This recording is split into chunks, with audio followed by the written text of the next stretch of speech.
प्यारे विद्यार्थियों,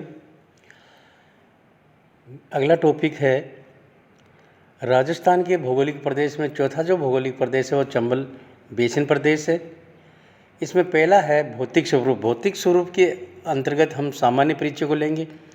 इस प्रदेश का जो विस्तार है 23 डिग्री 50 मिनट उत्तर से 27 डिग्री 50 उत्तर तथा 75 डिग्री 15 मिनट से पूर्व से 78 डिग्री 15 मिनट पूर्व के बीच में राजस्थान का चंबल प्रदेश फैला हुआ है। इसका संपूर्ण जो क्षेत्रफल है वो 50,026 वर्ग किलोमीटर है तथा जनसंख्या है वो 71.35 लाख है। यहाँ का जनघनत्व है वो है 143 व्यक्ति प्रति वर्ग किलोमीटर इस प्रदेश में निवास करते हैं।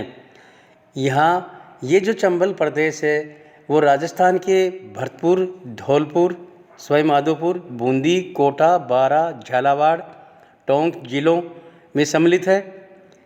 चंबल नदी यमुना की प्रमुख सहायक नदी है जो विंध्याचल पठार से होकर प्रवाहित होती है, इसलिए इसको चंबल बेसिन के नाम से जाना जाता है। यानी राजस्थान का चंबल प्रदेश है वो भरतपुर, धौलपुर, सवाई माधोपुर, बूंदी, कोटा, बारा, झालावाड़, टोंक आदि जिलों में चंबल प्रदेश को सम्मिलित किया गया है। यहाँ की जनसंख्या का जो औसत घनत्व है वो 143 व्यक्ति प्रति वर्ग किलोमीटर है। यहाँ का संपूर्ण क्षेत्र है वो 50,026 वर्ग किलोमीटर है। यहाँ की जो जनसंख्या है वो है 71.35 लाख है। चंबल बेसिन को मैप के द्वारा दर्शाया गया है। इंट्रोडक्शन के अलावा दूसरा है धरातल। पहाड़ियों और पठारों से निर्मित है यहाँ का धरातल। घाटियों में कांपी मिट्टी के जमाव देखने को मिलते हैं। नदी कगार, भीड़ आदि स्थल आकृतियाँ पाई जाती हैं यहाँ पे। कोटा, बूंदी, टोंक, सवाई माधोपुर, धौलपुर, बीहड़ से कुल प्रभावित क्षेत्र के 4,500 वर्ग किलोमीटर दक्षिण पूर्वी भाग में कोटा तथा हाड़ौती उच्च भूमि ऊंचाई 350 से 550 सेंटीमीटर तक। कोटा तथा बूंदी में पठारी भाग, नदी घाटियों में काली मिट्टी के जमाव देखने को मिलते हैं। इस प्रदेश में चंबल सबसे बड़ी नदी है जो साल भर बहती है। इनकी जो सहायक नदियां हैं वह हैं बनास, काली सिंधु, पार्वती महत्वपूर्ण नदियां हैं। यानी चंबल प्रदेश का जो धरातल है वह पठारों व पहाड़ियों से निर्मित है। यहाँ पे गहरी पहाड़ी व पठारी क्षेत्र में गहरी घाटियाँ, कांप के मैदान, नदी कगार, बीहड़ यानी घने जंगल जहाँ पर बीहड़ स्थापित हैं। नेक्स्ट है जलवायु। जलवायु इस प्रदेश में आर्द्र जलवायु पाई जाती है। यानी सबसे अनुकूल, राजस्थान की सबसे अनुकूल जलवायु है वो अरावली क्षेत्र में और चंबल क्षेत्र में जलवायु मिलती है। वर्षा 60 से 100 सेंटीमीटर के बीच होती है। उत्तर पूर्व मध्य भाग में वर्षा 60 से 80 सेंटीमीटर, दक्षिणी भाग में 80 सेंटीमीटर वर्षा होती है। गर्मी की ऋतु में जो तापमान है ऊंचे रहते हैं। गर्मी की ऋतु का औसत तापमान है 32 डिग्री सेंटीग्रेड से 34 डिग्री सेंटीग्रेड के बीच रहता है। शीत ऋतु में 14 डिग्री सेंटीग्रेड से 17 डिग्री सेंटीग्रेड के बीच में तापमान रहता है। यानी इस प्रदेश में जो वर्षा है वो 100 सेंटीमीटर के आसपास होती है। गर्मियों की ऋतु में तापमान 32 से 34 डिग्री सेंटीग्रेड के बीच में रहता है तथा सर्दियों में शीत ऋतु में औसत जो तापमान है वह है 12 से 17 डिग्री सेंटीग्रेड के बीच में रहती है।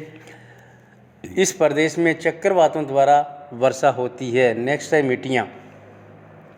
कच्छारी मिट्टी भरतपुर, धौलपुर, सवाई माधोपुर तथा टोंक जिलों में ये लाल रंग की होती है। इसमें चूना पत्थर, फास्फोरस, अम्बल व ह्यूमस की मात्रा कम पाई जाती है। लाल पीली मिट्टी सवाई माधोपुर, मध्य काली मिट्टी झालावाड़, कोटा, बूंदी के क्षेत्रों में मिलती है। इस प्रदेश की सभी प्रकार की मिट्टियाँ उपजाऊ होती हैं। राजस्थान के चंबल प्रदेश की में जो मिट्टियाँ हैं वो उपजाऊ हैं। इसका मुख्य कारण ये है कि यहाँ पे पर्याप्त मात्रा में वर्षा होती है चंबल नदी जो साल भर बहती है, उससे नहरों द्वारा सिंचाई परियोजनाओं का विकास किया गया है, इसलिए सिंचाई द्वारा कृषि कार्य किया जाता है, इसलिए यहाँ की जो मिट्टी है वो उपजाऊ है। खनिज संपदा, इस प्रदेश में खनिजों की संख्या तो अधिक है, लेकिन गुण व मात्रा की दृष्टि से कांच, बालू पत्थर, चीनी मिट्टी, चूना पत्थर आदि महत्वपूर्ण खनिज हैं, जिसमें पहला है कांच बालू। यह कांच बालू के जमाव चंबल प्रदेश में जगजीवनपुरा, हथौड़ी, धौलपुर में स्थित हैं। एलानपुर, नारायणपुर, नरौली, टंटवारा, सवाई माधोपुर में स्थित है। कुंडी कोटा में स्थापित है। बारोदिया बूंदी में स्थापित है। धौलपुर में कांच के कारखाने स्थापित हैं। बूंदी व सवाई माधोपुर में कांच उद्योग की संभावना है। यानी कांच बालू का के जो जमाव हैं वो जगजीवनपुरा, हथौड़ी, एलानपुर, नारायणपुर, टिटवारा, नरौली, कुंडी, बारोदिया आदि स्थानों पर कांच बालू के जमाव देखने को मिलते हैं।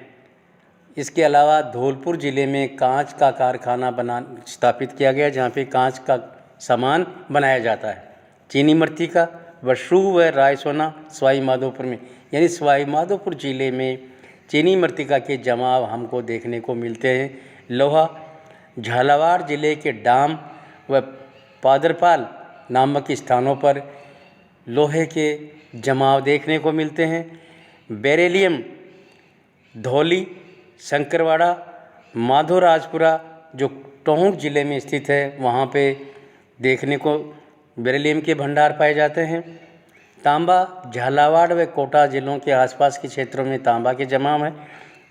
अभ्रक, बरला, मानखंड, शंकरवाड़ा टोंक ज़िले में, टोंक ज़िले के बरला, मानखंड, शंकरवाड़ा आदि टोंक ज़िले में स्थापित हैं।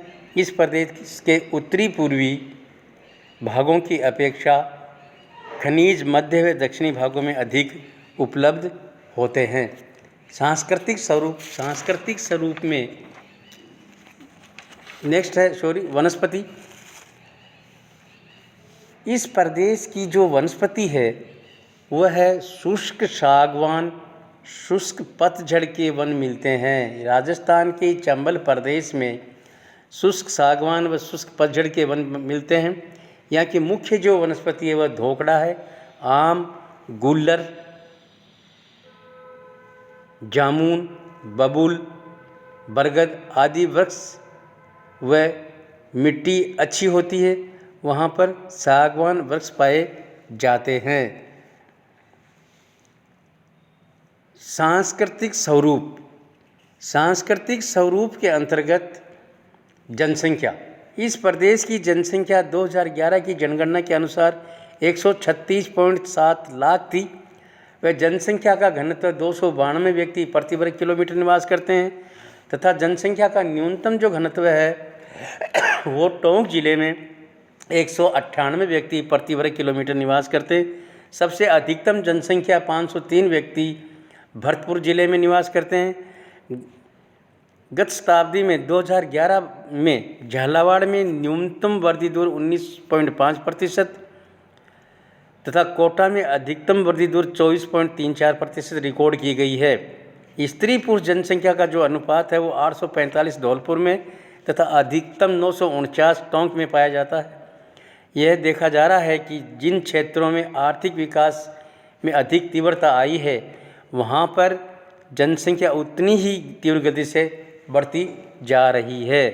यानी जनसंख्या उद्योगों के विकास के साथ साथ जनसंख्या का भी तीव्र गति से विकास हो रहा है। आर्थिक प्रतिरूप में भूमि। इस प्रदेश की कुल भूमि का लगभग 46% शुद्ध बोया गया क्षेत्रफल है। टोंक में 66.5% शुद्ध बोया गया है। भरतपुर में 63.40% मिलता है क्योंकि यहाँ सिंचाई के साधन पर्याप्त मात्रा में उपलब्ध हैं। कोटा ज़िले में शुद्ध बोए गए क्षेत्रफल का औसत 59.3% है। कोटा के मैदानी भागों में सिंचाई के कारण उपजाऊ भूमि में सघन खेती की जाती है। बूंदी में 40% भूभाग में खेती की जाती है, क्योंकि यहाँ धरातल कृषि के लिए अनुकूल नहीं है। झालावाड़ में भी भूमि उपयोग का प्रतिशत बहुत ही कम है, क्योंकि झालावाड़ जिलों में कृषि योग्य भूमि कम है।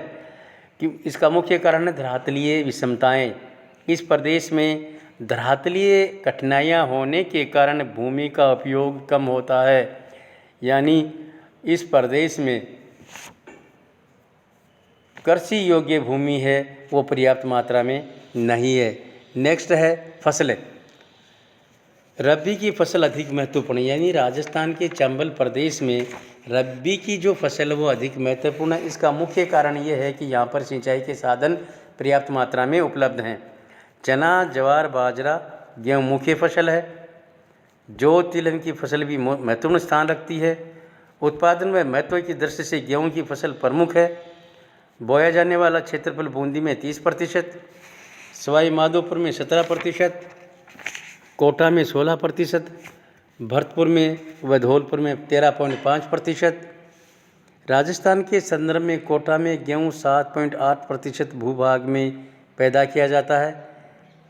वह सबसे कम धौलपुर में 1.9% भूभाग में गेहूं की खेती की जाती है। इस प्रदेश में राज्य के कुल उत्पादन का 33.3% गेहूं का उत्पादन किया जाता है, यानी ये राजस्थान का चंबल जो प्रदेश है उसमें 33% से भी अधिक गेहूं की फसल का उत्पादन किया जाता है।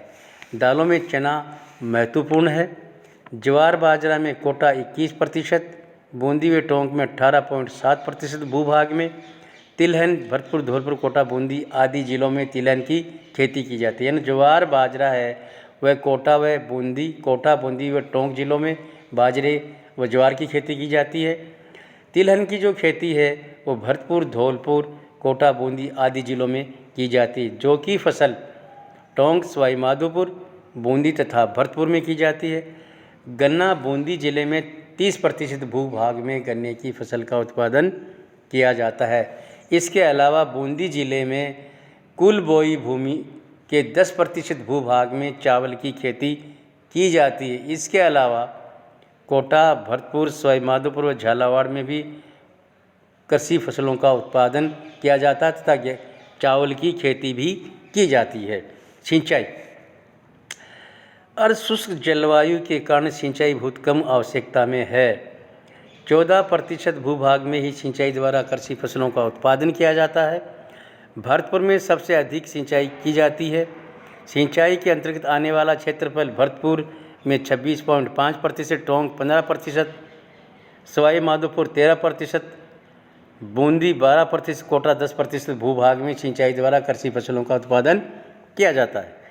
नहरों द्वारा सिंचाई कोटा व बूंदी में की जाती है। कुओं द्वारा सिंचाई भरतपुर जिले में की जाती है। तालाबों के द्वारा भरतपुर, सवाई माधोपुर, टोंक, कोटा, बूंदी आदि जिलों में सिंचाई की जाती है। यहाँ की महत्वपूर्ण जो सिंचाई परियोजना है वह चंबल घाटी परियोजना है। भरतपुर में छोटी नहरों का जाल मिलता है, जिनमें भरतपुर व गुड़ा गांव नहर प्रमुख हैं। पार्वती योजना धौलपुर में, बिशुलपुर योजना टोंक, बूंदी, सवाई माधोपुर में स्थापित की गई है। मोरेल बांध इंदिरा लिफ्ट सिंचाई परियोजना सवाई माधोपुर में स्थापित की गई है। गुड्डा बांध बूंदी में स्थापित किया गया है। विकास सिंचाई परियोजना कोटा में स्थापित की गई है। पिपलादा लिफ्ट सिंचाई योजना सवाई माधोपुर में स्थापित की जा गई है। यहाँ की मुख्य सिंचाई परियोजनाएं हैं, यानी अधिकांश भूभाग में नहरों द्वारा सिंचाई की जाती है।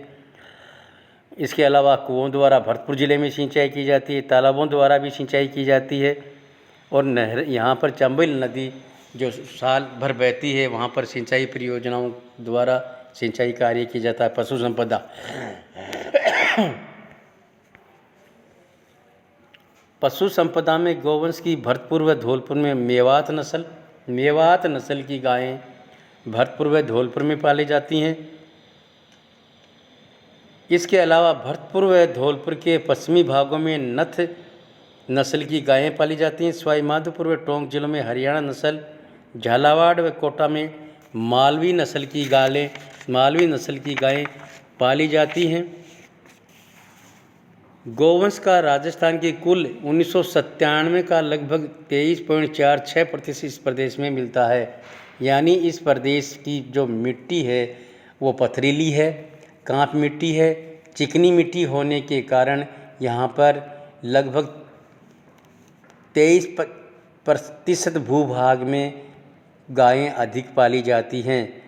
भैंसों की मूरा जो नस्ल है वो सवाई माधोपुर, उदयपुर, भरतपुर, धौलपुर, कोटा, बूंदी जिलों में आदि में मिलते हैं। यानी मूरा नस्ल की जो भैंसें हैं वो इस चंबल प्रदेश में अधिक पाली जाती हैं। मालवी नस्ल की जो भेड़ें हैं वो टोंक, सवाई माधोपुर में अधिक मिलती हैं। राज्य की 4.7% बकरियां इसी प्रदेश में पाली जाती हैं। यानी कुल 100 में से 4.7% बकरियां राजस्थान के चंबल प्रदेश में पाली जाती हैं।